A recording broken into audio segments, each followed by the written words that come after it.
Hello and welcome to my podcast, which is about living positively with Parkinson's disease.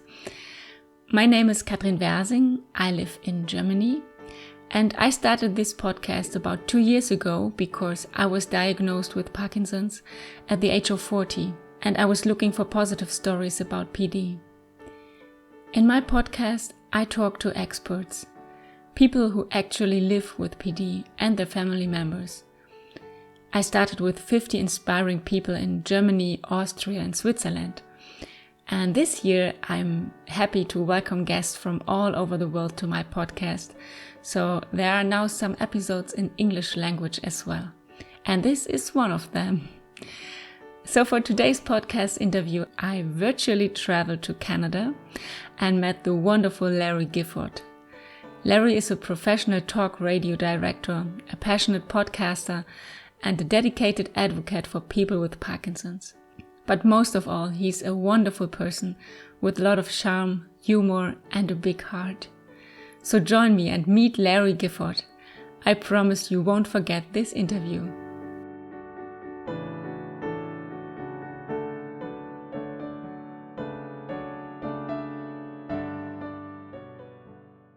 Larry, I'm so excited to have this interview with you today. You are not only a professional podcaster and a national director of talk radio in Canada, but also one of the really big Parkinson voices worldwide. And I'm so grateful to be able to talk to you today. Thank you for your time and welcome to my podcast. Well, thank you. It's an honor to be here, and I love all the advocacy I see coming from you. You're doing a great job. Thank you. Larry, I sent you a lot of questions in advance, but there's one question I always ask every guest on my podcast first, which is, what have you laughed about today? What have I laughed about today? Yeah. I was trying to open a garbage bag. My medicine hasn't kicked in yet because it's 7 a.m. here. I was trying to peel away the sticky parts to open up the trash bag, and It took about 10 minutes to open a garbage bag.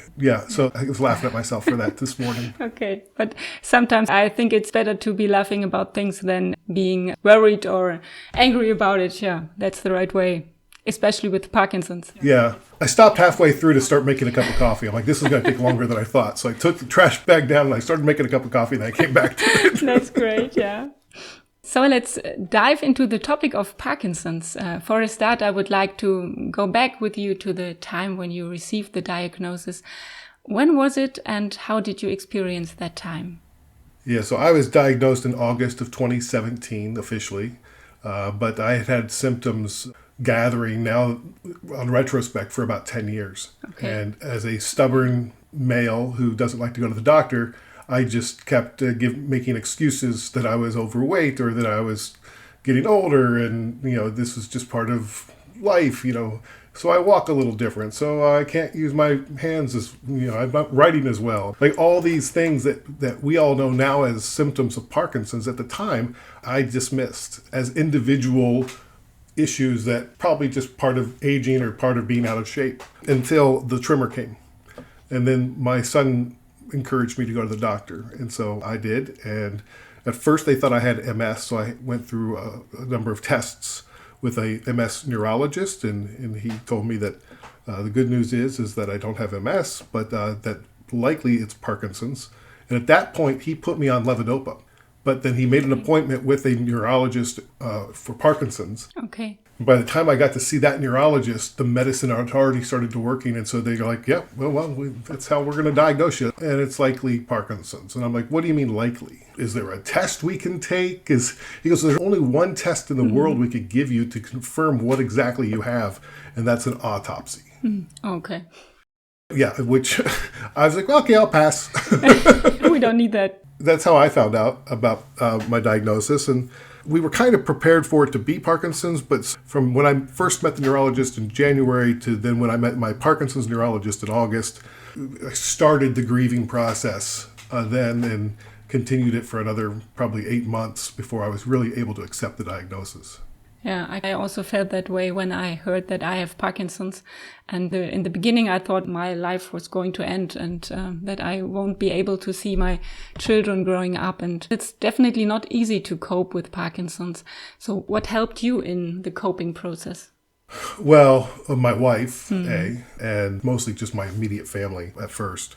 I did go to some support groups. It was just nice to be around other people that you didn't have to explain yourself to, even if they were older or whatever. For me, it just was a nice hour and a half of my week that I didn't have to pretend, that I didn't have to mask, that I could just be me. That's true. And then I started to take some counseling and figuring out ways to react differently to what was happening to me. My wife and I had a lot of discussions about this, and came down to, she's like, if you keep resisting the diagnosis, it's just going to make itself stronger. But if you embrace it, then you can use it. And it took a while for me to understand what that meant. It's kind of like Tai Chi. You use the flow of the Parkinson's to your advantage. And the more you resist it, the stronger it gets, because the more energy you're giving it. So if you just allow it to be there instead of trying to fight it, you're not going to win that battle. It's not going to go away. You cannot remove it from your body like you can a cancer. Yeah, that's true. So you have to at some point go, okay, this is life. And then you mourn what you thought your life was going to be, and you mourn your past life, and you figure out, how do we make this the best life possible? Yeah, that sounds great. And how are you doing today, and what has changed over the last years? Wow. So a lot's changed now. All right. Like for me, it used to be a crapshoot. Every time I woke up, I didn't know what to expect.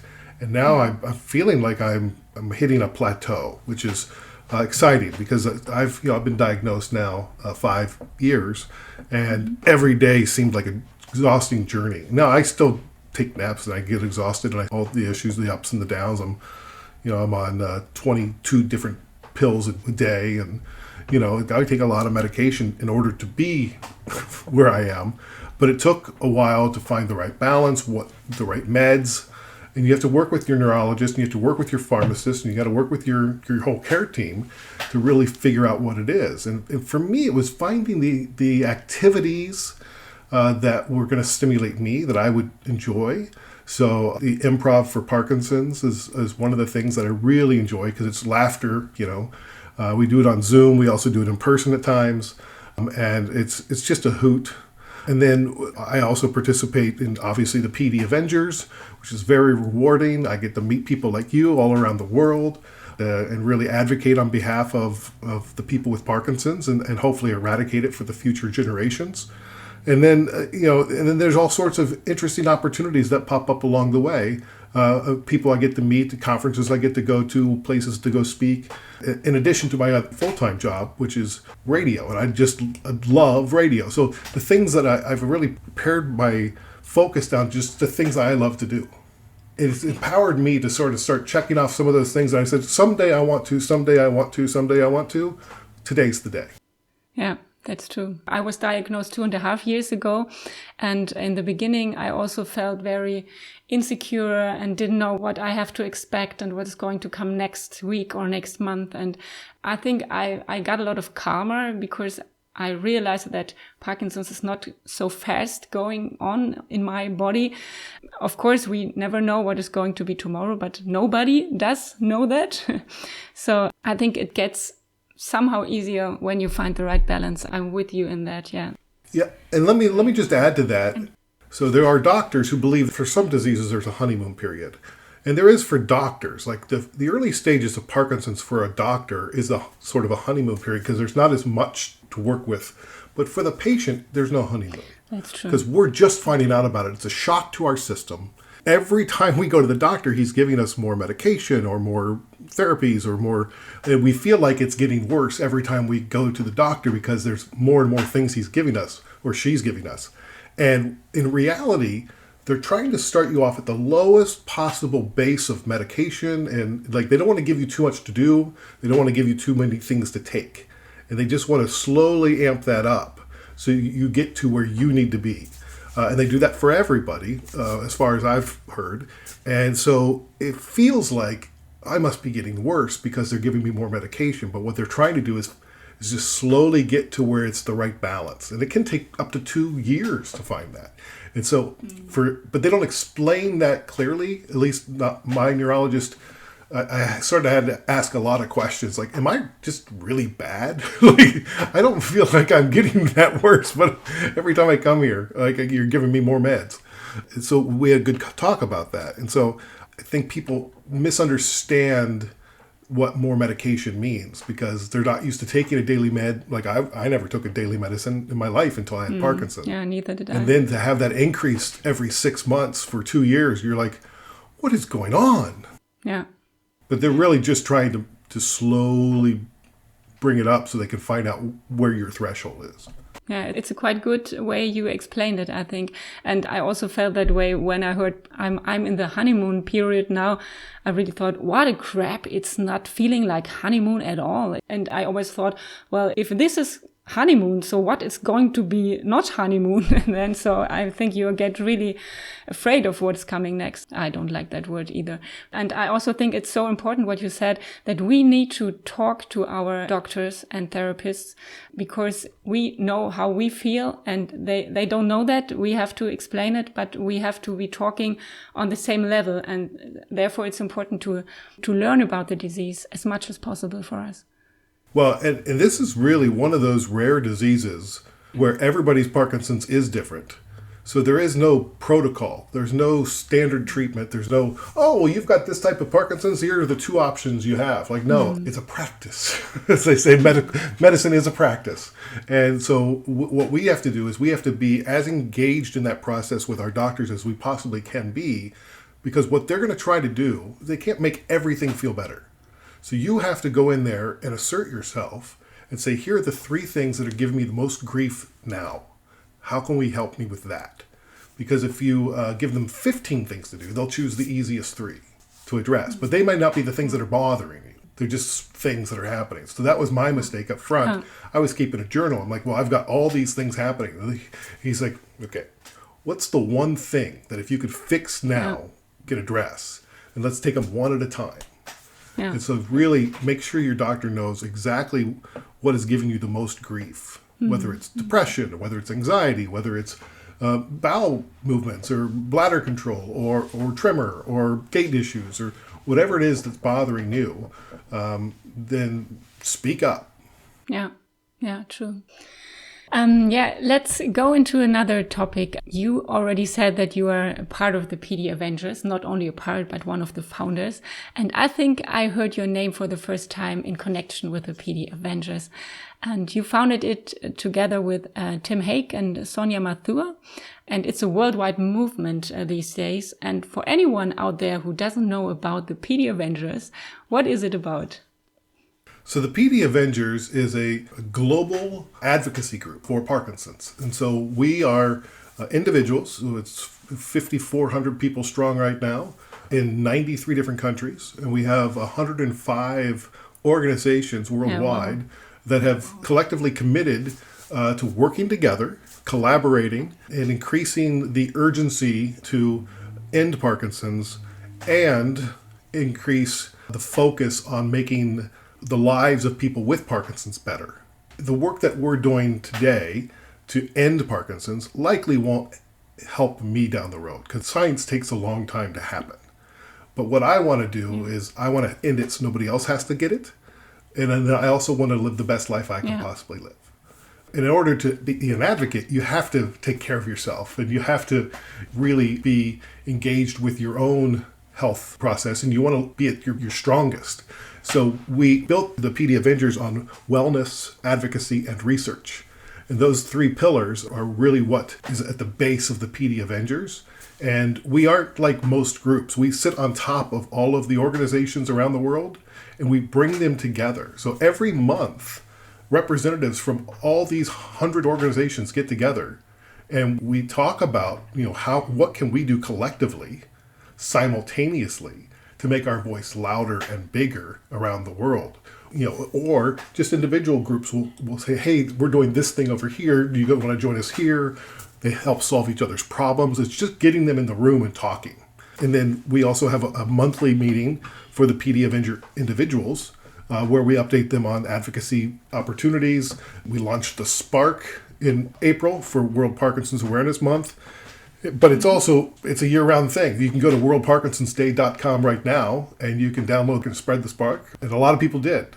At PD Avengers on YouTube, there's a 15-minute video showing all the different ways people were using the Spark in April. Yeah.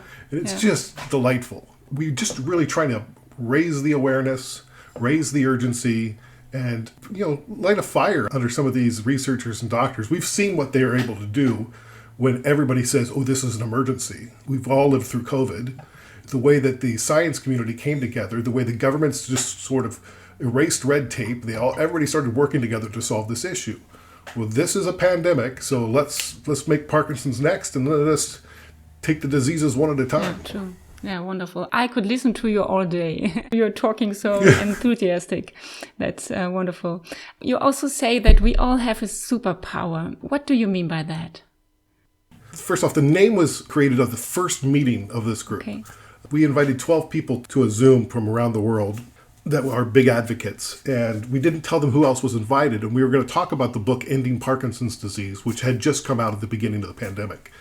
And so as people arrived, they're like, oh, you're here, you're here, you're here. And somebody said, this is like a superhero convention.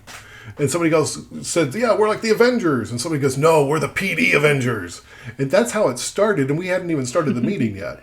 And for what it means to me, the Avengers, it's not about vengeance. It's about collecting people, these superheroes that all have these different powers, but collectively they defend honor and justice, and they defend Earth and whatever.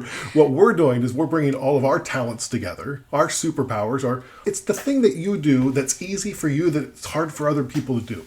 That's your superpower. It could be you're a great writer. It could be you know how to knit. Like, it could be anything. And then you figure out, oh, how can I apply this to advocacy? Mm-hmm. So, because usually what comes natural to us is enjoyable.